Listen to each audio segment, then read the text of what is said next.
बहुत हो गई राहु काल की ये व्यर्थ की तंत्र साधना। अब किसी भी तरह मुझे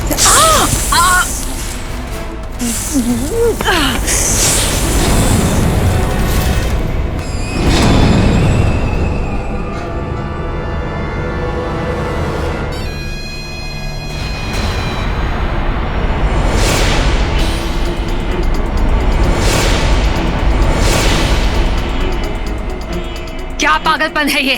क्या पागलपन है? ऐसा करने की हिम्मत कैसे हुई? क्षमा चाहती हूँ,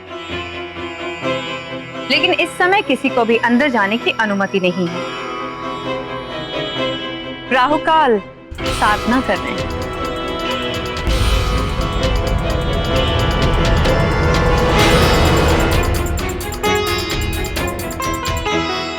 अपनी औकात भूल रही हो ना तुम? भूल गई हो कि मैं कौन? गुलिका हूँ, गुलिका, राहु काल की बहन। जानती हूँ,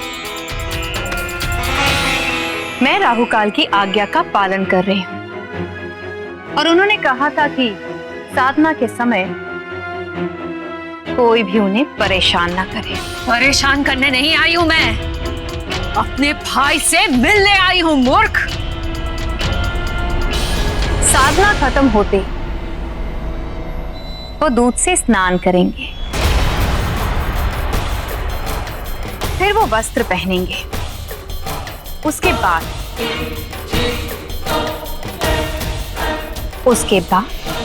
आप उनसे मिल सकती हैं।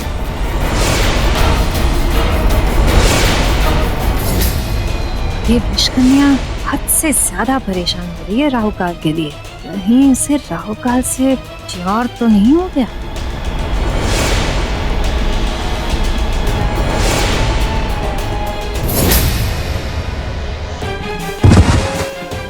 हम उपसेनापति से केवल ये कह रहे हैं, आपको वीर से क्षमा मांगनी होगी। मुझे क्षमा कर दो।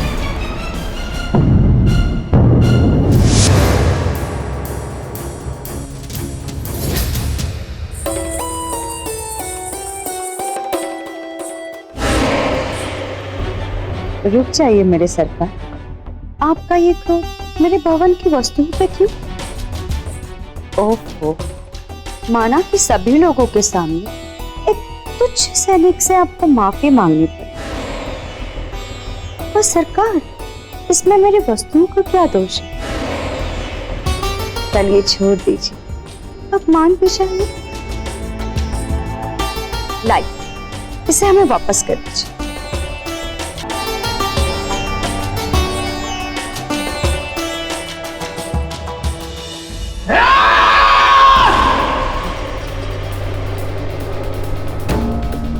दरबार में इतने सारे लोगों के सामने मेरा अपमान करने के बावजूद महाराज का मन नहीं भरा तो एक सैनिक के सामने मेरा सिर झुकवा दिया।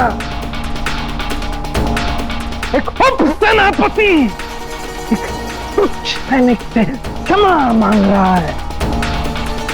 ये सब हमें अपनी बहन के कहने पर करना पड़ रहा है और वो सेनापति मुझसे मेरा त्याग पत्र लेना चाहते हैं। नहीं नहीं नहीं नहीं नहीं नहीं छोड़ूंगा, मैं किसी को नहीं छोड़ूंगा। एक बदला। अरे सरकार, बदला लेना है तो राजकुमारी जी से लीजिए।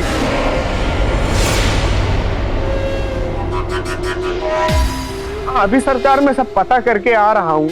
ये जो सब सुझाव है ना, ये राजकुमारी जी ने दिए हैं कि आप सबके समक्ष प्रस्तुत होके उस तुच्छ सैनिक से क्षमा मांगे। बस बहुत हो गया।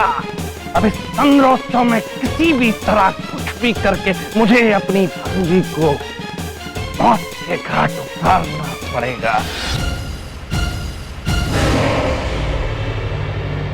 उन्हें बुलाने का समय आ गया है। मुमकिन है सरकार? भंगी को इन्हें मैंने अपना आखिरी अस्त्र मानकर मुझसे दूर रखा था। नहीं नहीं नहीं सरकार, उन्हें मत बुलाइए सरकार, वो लोग तो बहुत खतरनाक लोग हैं सरकार। और फिर सरकार अपने पास और भी तो तरीके हैं।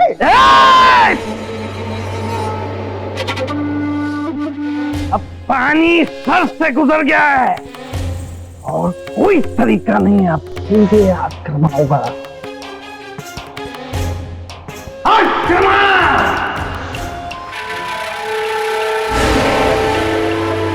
महाराज को ये भनक भी नहीं होगी कि मैं किन्हें बुलाने की सोच रहा हूं।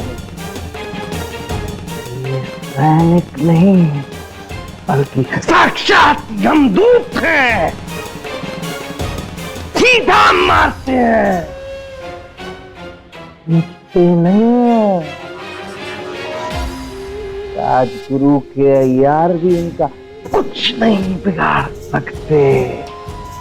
इनका मुकाबला कोई कर ही नहीं सकता, कर ही नहीं सकता।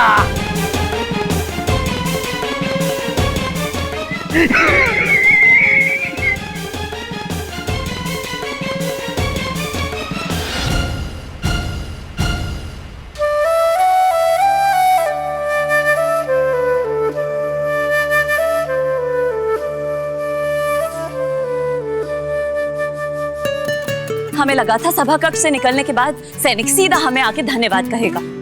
अब देखते हैं कैसे नहीं कहता वो हमें धन्यवाद।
राजकुमारी जी आप यहाँ?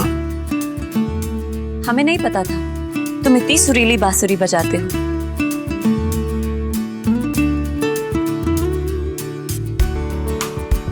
हमारे आने पे जो तुमने बांसुरी बजाना बंद कर दिया हमें बिल्कुल अच्छा नहीं लगा। चलो फिर से भरो जान इस बांसुरी में।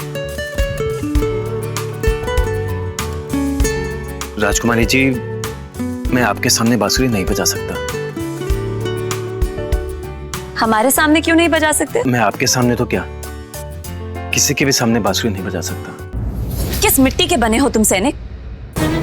हम जितना स्वाभाविक होने की कोशिश करते हैं तुम्हारे साथ, तुम हमारे सामने उतने ही नियम और कायदे खड़े कर देते हो।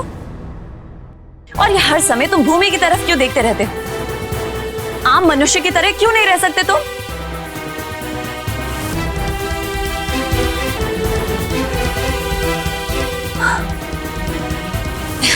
तुम्हें जो करना है करो। हम बस तुमसे ये जानना चाहते थे कि अब तो उपसेनापति जी ने भी तुमसे माफी मांग ली है। महाराज ने खुद कहा है तुम्हें कि तुम आके अंगरक्षक का पद संभालो। तुम कब वापस आ रहे हो अपना पद संभालने के लिए?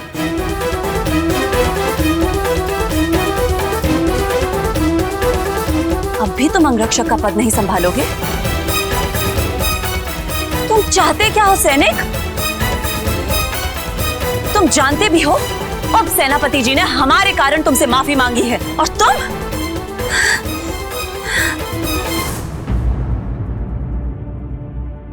राजकुमारी जी आपने मेरे लिए जो कुछ भी किया है उसके लिए मैं आपका आभारी हूं।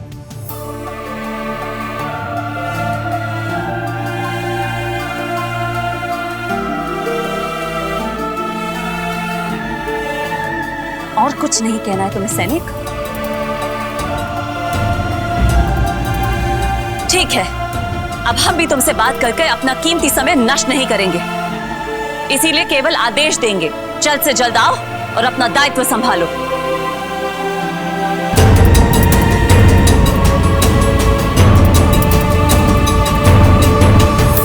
जब हिम्मत हो हमारे सामने बांसुरी बजाने की, इस बांसुरी को हमसे आके ले जाना।